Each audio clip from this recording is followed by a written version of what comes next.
I remember all the struggles I had, not only in school, but my behaviors, but the things I did, the wild tantrums I had when I was a kid. It was like a force would come in me, and I would throw myself on the floor and have like these wild fits and break up furniture. I broke all my toys. Every time I got a new toy, within a few weeks it was broken.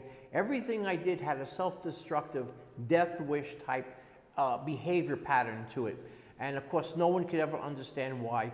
School officials, when I was in public school, they told my parents, listen, you got a problem child here. I don't know what their exact words were, but they met with them in private and said, listen, you have to take your child to a child psychologist. If you want your child to finish school and stay in this public school, Mr. and Mrs. Berkowitz, you have to try to get them help. So they made arrangements for me to see a child psychologist, and for 2 years, every Saturday afternoon, I hated it, on my day off from school, my mom had to take me to Manhattan to talk to a child psychologist by the name of Mrs. Sosnoff.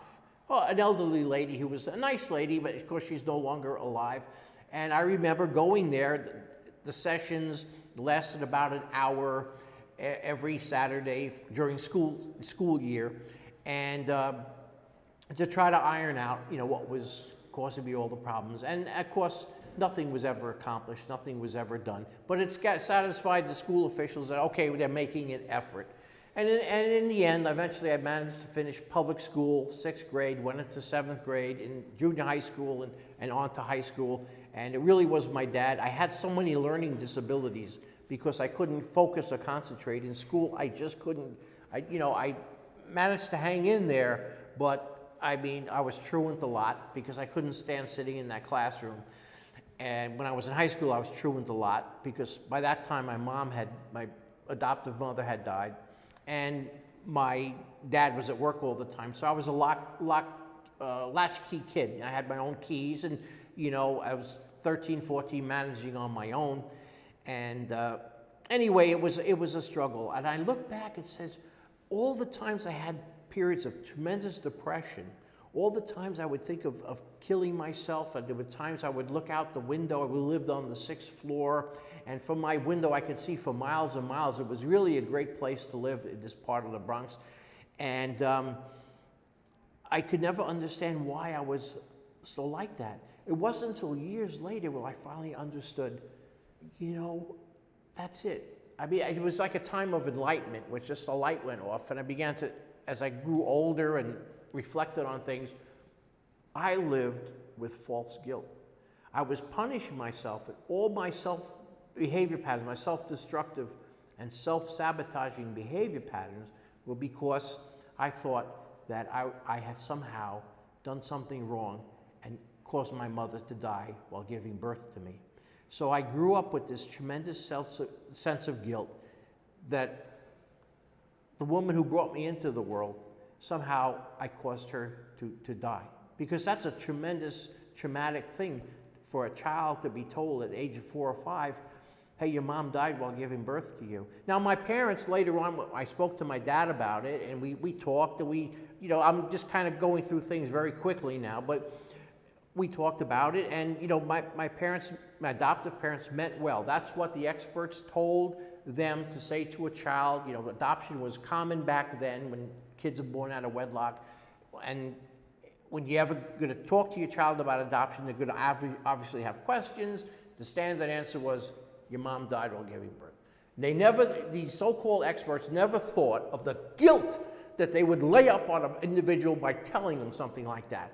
And I had no conception of what was going on. So little did I know everything, all the reckless things. I was so accident prone. I tripped over everything. I crashed into everything. I fell down steps. I rode my bike off the curb. I did all kinds of stuff. And it never dawned on me, this was like a suicide wish. This was a death wish in action. My life was one big death wish. And I had many good times growing up, and a lot of times, with friends and everything, but there was always that demon of guilt hanging over me, crushing my spirit, oppressing me, causing me to do things that I'd always get in trouble. Just when I started to do good in school, I'd find some reason to mess up. Just when I was behaving, I'd get into a fight with another kid in the block. Anything to mess myself up. And I wasn't doing this consciously, but it was a sense of I have to punish myself. I didn't consciously think that, but this was going on in my subconscious. That I don't deserve to live. I don't deserve to live.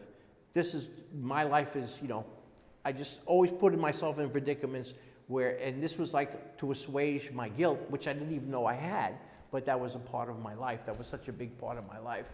And so anyway, that was, I believe, you know, that spiritually speaking, that this type of, the things that I experienced, the rejection and the confusion and the misinformation opened the door to the entry of like demonic control in my life. Because as a child, I did a lot of weird things. I craved the darkness. I used to crawl under my bed sometimes for hours hiding in the dark.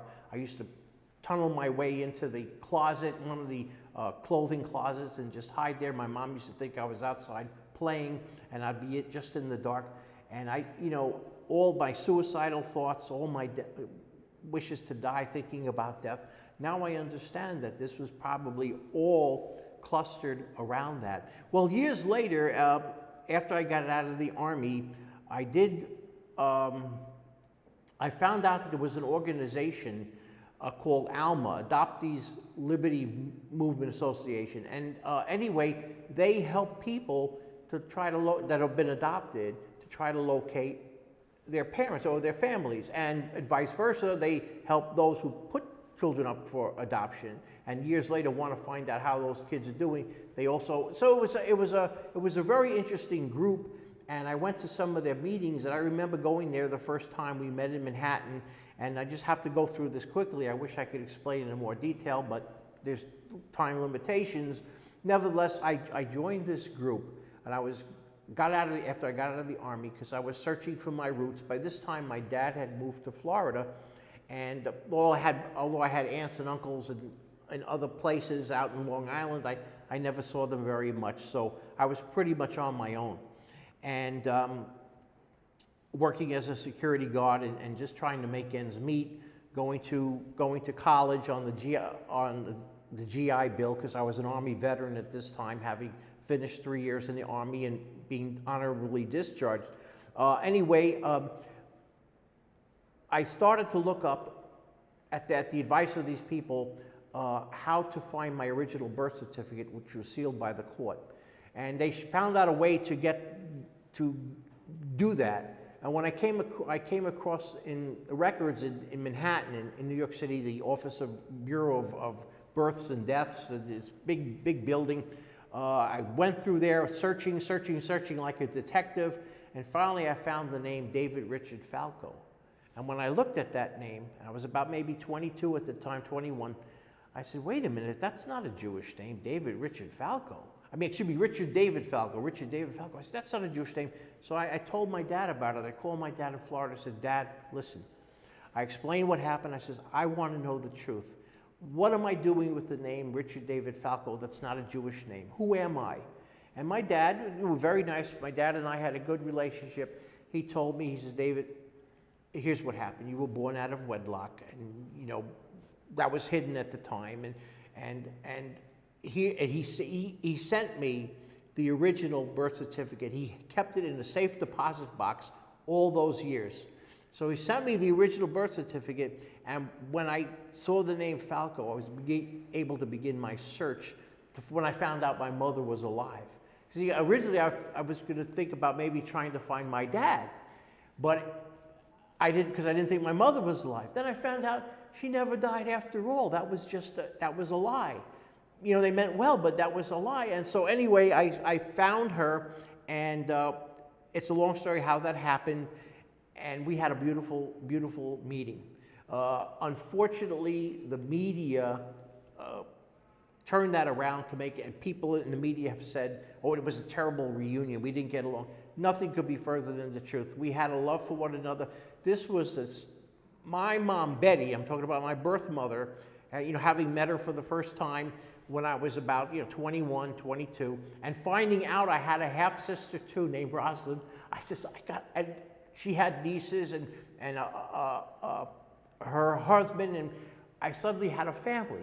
This was the most beautiful thing. These were the sweetest people. My mom was the sweetest lady. She was so apologetic. She says, listen, you know, I was just struggling. And I said, hey, that's okay. She told me the whole story. This is how I know about Joe and the struggles she had, you know, carrying me and things like that. But I turned out, you know, everything turned out to be okay. The crimes that happened later had nothing whatsoever to do with her. This was just psychologists and college professors and all these so-called experts putting their opinions into things and making things seem like this way when they really were not.